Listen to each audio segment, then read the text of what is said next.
Hello Cummins Nation. Today I'm going to be giving you guys a teaser on the tools to rebuild the first gen Cummins Airlines.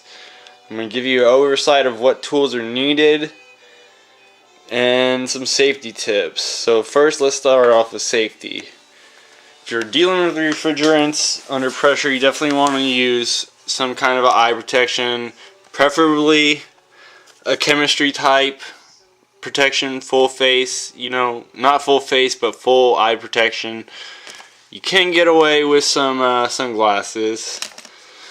You want to have a good hose manifold set. I bought my first one from Harbor Freight, and upon inspection realized that one of the crimps wasn't really crimped at all, and that's a big problem for something that's under 300 pounds of pressure and could possibly blind you with frostbite.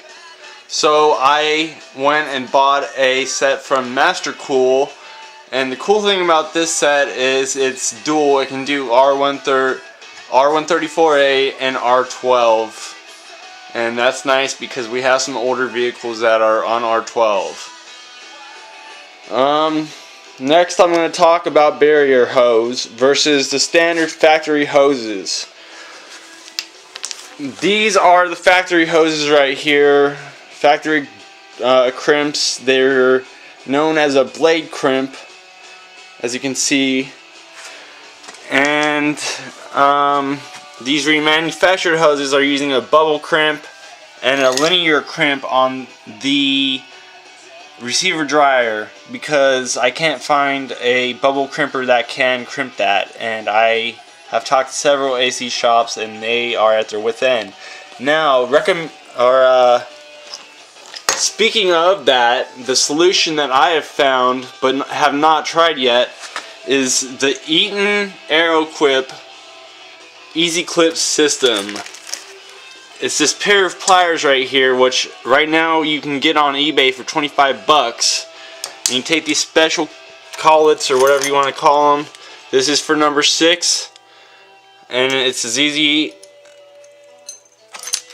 let's see here, easy as squeezing a pair of pliers. And I'm right-handed, and I just did that with my left hand, and that would be a final crimp, perfect for any refrigerant, all refrigerants. And this is used in the heavy-duty trucking industry.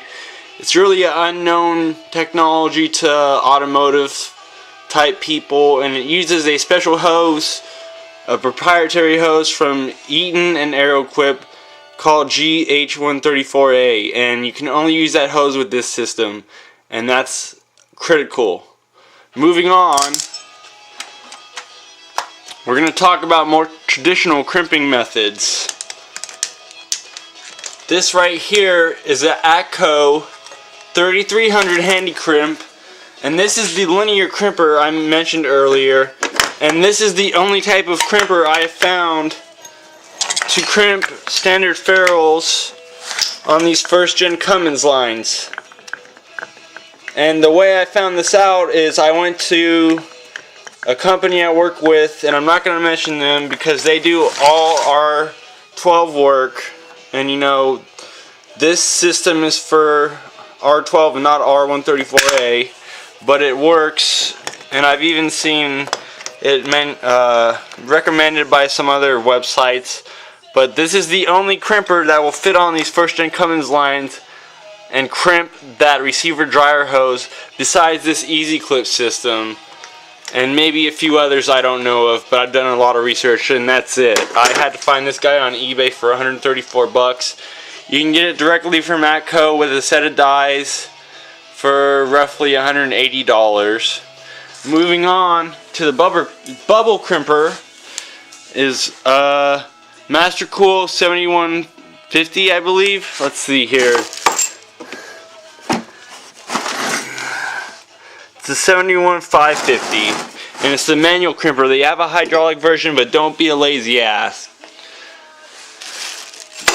Okay. Now we're going to talk a little bit more about the factory hoses. They're not barrier, but they do have these bubble looking crimps. Okay, they're not barrier. As you can see in there,